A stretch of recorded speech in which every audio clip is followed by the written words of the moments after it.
Bridget. Yeah, am I on the air now? Yes, sir. All right. Well, listen. There's a man who normally listen to your program. Normally. Yeah. Listen, but tonight I'm compelled to call. Yes, sir. Because you're talking to a Ras earlier on, the one about the university. Yeah. And based on your response to him, I'm telling you the truth right now, I'm kind of upset. You're upset for me about me? Yeah, man, the way you angle the all right, tell me what you're upset about. All right. First of all, let me just put things in perspective. It's a Mota Baruka mean a lot to me. Mm-hmm. My name, my children's name were gained by listening to Mota Baruka and Miguel Lorne. Yeah. So you hold a very high place in my life. See? So Mota Baruka, the Pan-Africanist, very knowledgeable. You are here for a purpose. But Mota Baruka, the Rasta, I think I have a problem with that. Yeah. Because, let me tell you, as a child growing up, we used to say Rasta, and Rasta believe that Selassie is God. The Mota that I'm hearing on the radio is not believing that Selassie is God. No, I'm higher than God to me. I'm higher than God? Yes. Because, you see the impression I'm getting, when most when a man comes and say to you about Selassie or Jah, it's as if you tend to want to shun him. No. You see, it's that me don't use them word about God and Jah. You see the school when me come out, me never hear the Rasta man them calls about God. So you never grew up hearing that Selassie God? No, me hear Rasta say God, yes, but me actually say this, the liberty when me come sight in a Rastafari, the brethren them and the sister them never say Haile Selassie a God. Because to them, God is like what Peter Tosh should have said, God is like dog turned back way. Okay, so let me ask you a question. Peter Tosh? You ever hear Peter Tosh talk about God yet? No, well, Peter Tosh, no, listen to me as a bridge, because I don't want you to get me away, you know. Yeah, I would love to clarify the God. Yeah, you see, all right. You see, it's on me come here, Rastaman attack, and if you listen to, and I go and play that interview there one day with Peter Tosh, you know. Yeah. Peter Tosh say him no worship God, you know, because God is to turn it back with a dog. Okay. All right. You see the school of Rasta me come out, and the same thing them are saying, say them no worship God, you know. Them born God. So they don't believe Selassie is God? No, them believe say Selassie is higher than God. Explain that to me now. Because God is just an idea. To them, God is an idea. It don't bring about a liberty. Christianity don't have no culture, you know. It just have a faith in it, you know. Rastafari come with a cultural expression. Well, it's a liberty. Yeah. So the idea of God is just an idea. RGY. Okay, so basically, Allah says in the Quran that Noah had told his people, A'budullah ma lakum min ilahin khayruhu. This means worship God, right? You have nothing else but God. So you see, this was an idea. Noah is the founder of Rastafarianism.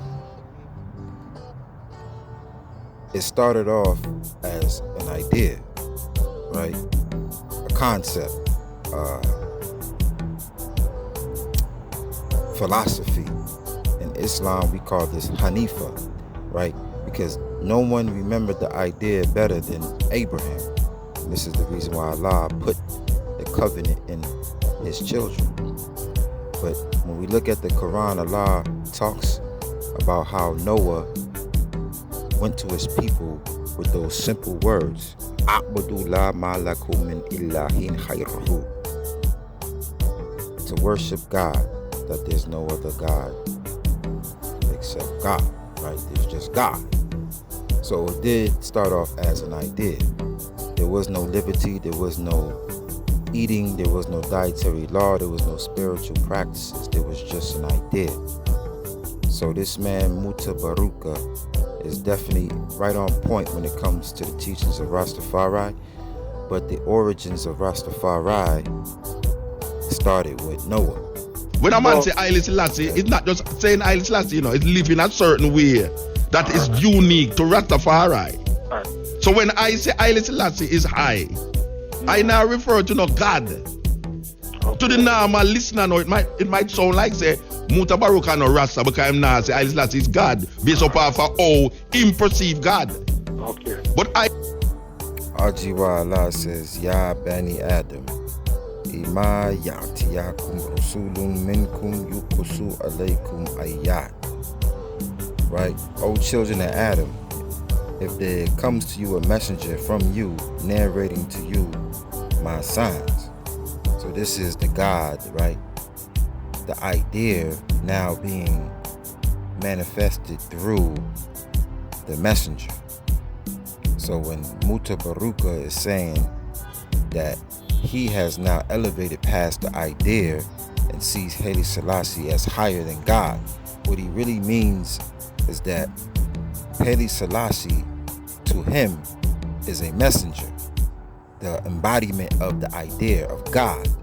Therefore, it is God. The idea of God is no longer an idea. It is now an actual fact.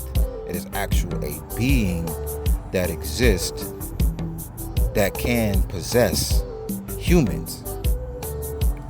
But now this is where the gray area comes in, because now when you begin to distinguish the concept or God from the messenger, or join the messenger with the concept, then you get the idolatry. But Mutabaruka saying that Haile Selassie is higher than God, I believe that he really means that he believes that Haile Selassie is a divine messenger. Like Allah says, when a messenger comes to you, narrating to you my symbols, my signs, my ayats, my ideas, right? So now Allah establishes, or God establishes in Moorish law, that there will be human vessels or mouthpieces of God. And I believe that that's what Mutabaruka meant. You know, have a God concept in my thinking. So let me ask you now, why you bring me up to a level? Because as I said, growing up, we learn that Selassie is God. Yeah, but you see, we learn a whole heap of things about Haile Selassie too. Because we hear Haile Selassie and Jesus too. Voilà. Because even Bob Marley sing about it. In the 70s when Augustus came into power and Selassie was assassinated, Bob Marley actually sing in response to what the bar lady that said, kill the Rasta God. Yeah. See? Jalib. No. Yeah, Jalib. See? Now, let me tell you, how is a Rasta? Rasta is not like Christianity. No. A God figure we worship on Sunday. But come on the morning and eat the pork and live a normal life. Mm-hmm. Rasta is like other world religions, like Hinduism, Buddhism. It's a lifestyle. Yeah. So the Hindu don't want to just worship on one day and the next day him gone to the secular world. The Hindu is a Hindu every time. Mm-hmm. The Buddhist is a Buddhist every time. The Rasta is a Rasta every time. Yeah. But how we grew up seeing it, Rasta have this, we call it, the central figure with Selassie, which we call God. And Selassie is God. When you say God, what do you mean? Well, our concept of God in the Western world is that one, what you call it, that one figurehead. Yeah, but brethren, that is the point. That is the point we are making now. Our concept of God in the Western world, we must not allow the Western world to define when we talk what we mean. Okay. When I say, what I say is that you are use a definition that is already there for you. Already.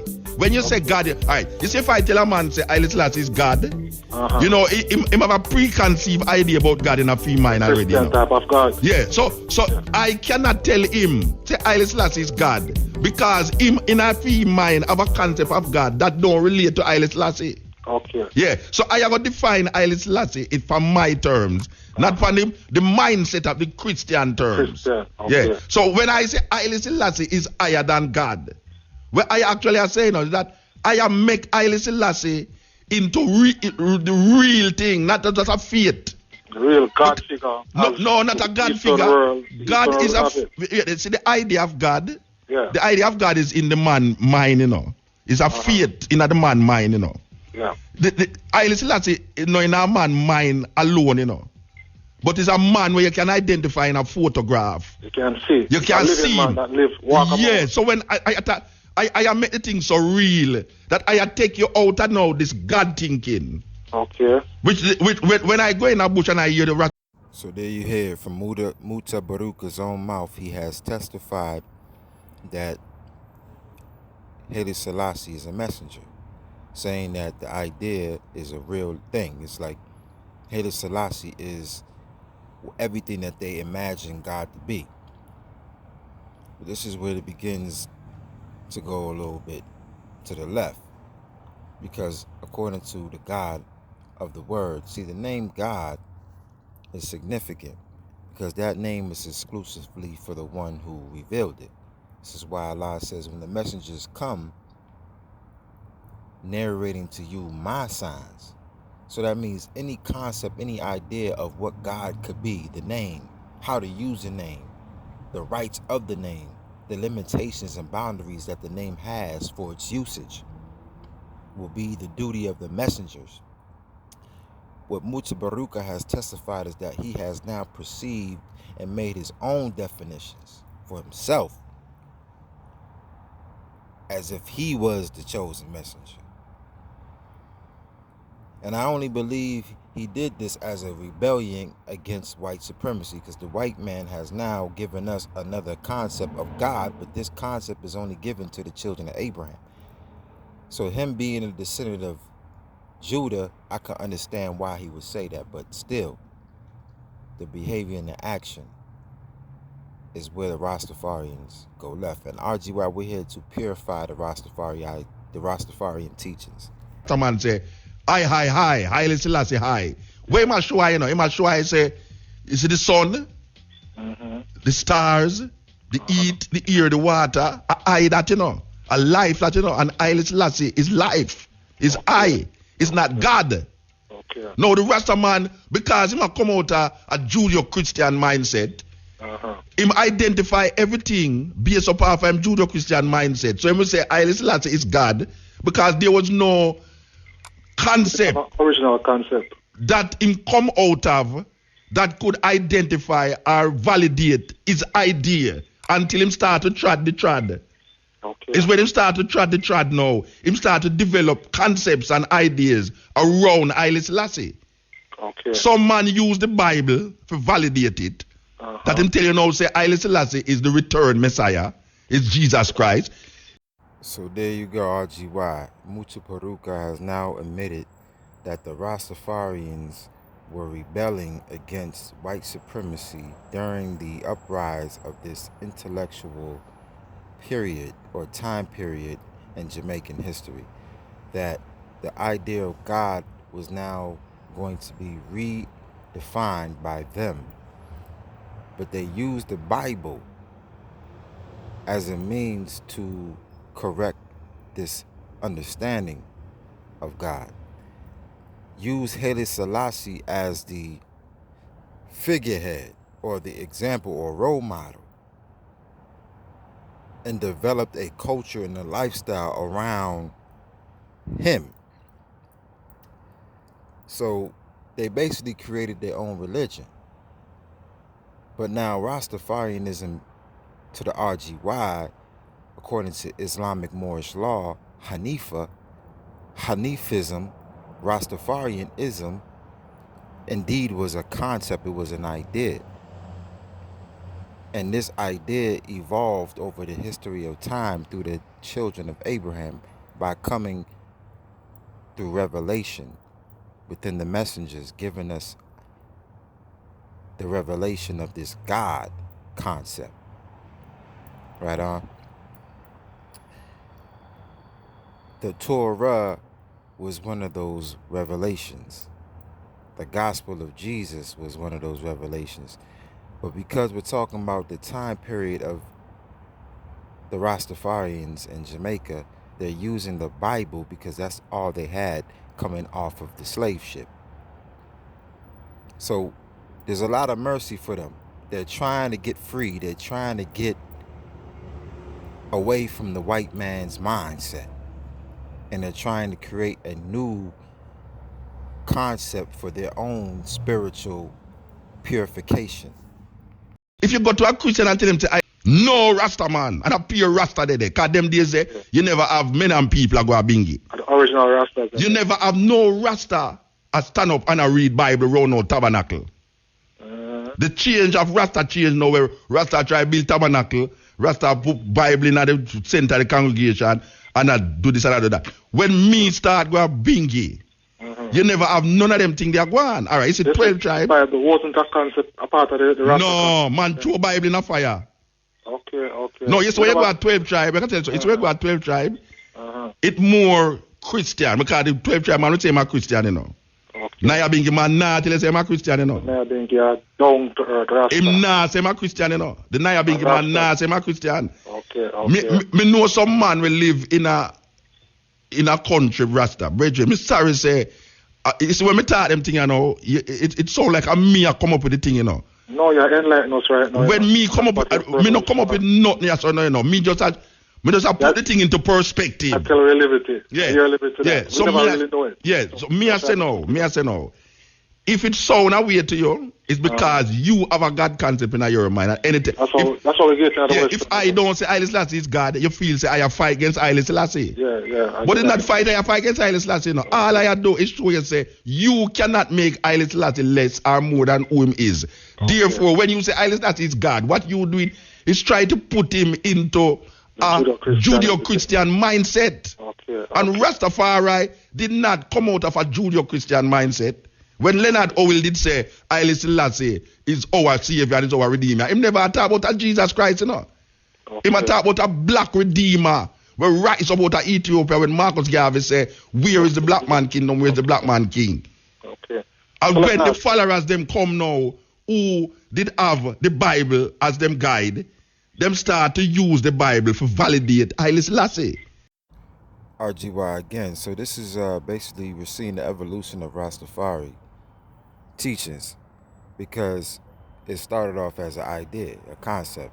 According to Mutabaruka, he went to the Nyabingi ceremonies where there was no Bible in the congregation. There was none of that. There was just their belief in God. And they needed to try to humanize it, to make it on a level where they can actually conceive and perceive God. So they actually brought God down to a human level by calling Haile Selassie higher than God, because their limited understanding of God frustrated them to such a degree that they had to humanize God. They use the Bible now as a means to divinely lubricate their words, like an authority. So now everything that they're saying to their people about this new Redeemer, this Black Messiah, Haile Selassie, is now being validated by the Bible, thus justifying everything that they say to the feeble-minded. It became a religious movement. But what needs to be understood is that it started off as an idea. Rastafarianism is Hanafism in Islam. Moorish law, we call that Hanifa. Abraham was one who used to be very observant of nature, one with nature.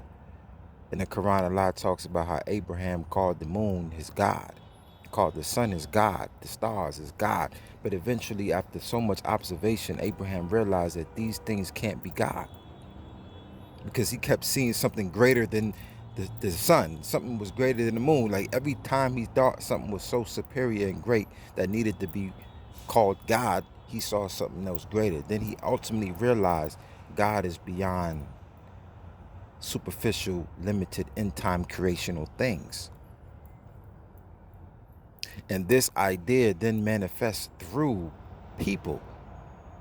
And then the people become idolized by other people. This is where the Rastafarians went south, is when they began to call Haile Selassie God.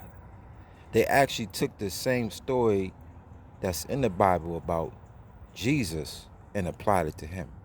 I was going to ask how the Bible came into Rastafari. Because the man, remember I say Marcus Garvey followers, them was Christian, you know. Yeah, so them have the Bible in them hand.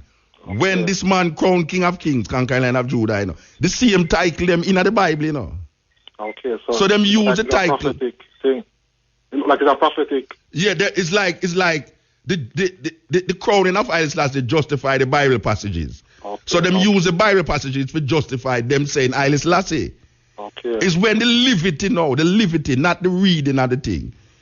Man start to develop a levity. When Bakawal, not Bakawal, when the place named Pinnacle leak down and mass Rastaman have to run all over the place and some go a country, some go a Bakawal and thing. A levity start develop. And out of the levity come a philosophy. Okay. And the philosophy is like, why right now, I eat salt, I eat this, I eat that. We are tried I, we are live say I. And okay. So it get unique. Okay. That means it gone beyond the Judeo-Christian mindset. Even though the man them was say it was Judeo-Christian mindset, you know. Okay. So when you go on a bingy, even though the man them are sing the church song them, you know. Christian song. Yeah, them turn it round. And Rasta song. Yeah, and then now, when you look at the liberty in the Naya bingy, you know, it have nothing to do with Christianity. Nothing. Okay. Rasta that. Man I eat ital food without salt. No pepper in the food. Man a talk in a language where you don't understand. I say I true, I a kong, I a bingy, and man a jump around the fire and a burn the Pope and a burn God and a burn Jesus and all them things. A man just a liberty brethren. RGY, right, and all these things came out of the Bible. Like the Nyabingi are people who condemn the world and love righteousness, right? So you'll see them, they go out in the mountains and practice some of the teachings that you'll find Jesus practicing. Because in Islam, there's something called asceticism, zuhud. This is a actual lifestyle where you remove yourself from the world and you fast and you chant and you smoke weed and you become more cleansed internally. You begin to go through a purge to where your own behavior is nothing like the world. And the only way you can go through these type of transformations is if you remove yourself from it. Jesus said you cannot serve two masters. As one cannot see the heavens and the earth, so can one not serve God and the devil. So if you are a worldly person calling yourself a Rasta, you're not a Rasta. A Rasta is one who removes himself from the world. So we're looking at the evolution of Rastafarianism, how it started off as an idea, and then they started to incorporate teachings of Jesus and the Bible and started to manifest their own identity. The whole entire dietary law that they created for themselves and the slang I, all of these things happened through a spiritual transformation, no doubt about it. But where they went wrong is when they started to equate Haile Selassie to the messengers. Haile Selassie was not a messenger of God, because a messenger of God would not go to the United Nations and represent anyone. Haile Selassie was used as a pawn by the United Nations. A messenger of God would never do so. Not taking away Haile Selassie's legacy or lineage or birthright, but Haile Selassie cannot be equated to any divine messenger. But I understand why they used him during that time period of European colonialization and decolonization of the African nations during that time period. It was a serious time period. Rastafarian music was big. Black Panthers was big. That was an era. Everyone wanted to get their own ideas out there. But RGY, we coming to bring the Rastafarians back home. The truth of the matter is, these ideas and concepts come through our bloodline, children of Abraham. And I am the Mahdi coming to bring the Rastafarian teachings back. Thank you. All right. Well, I think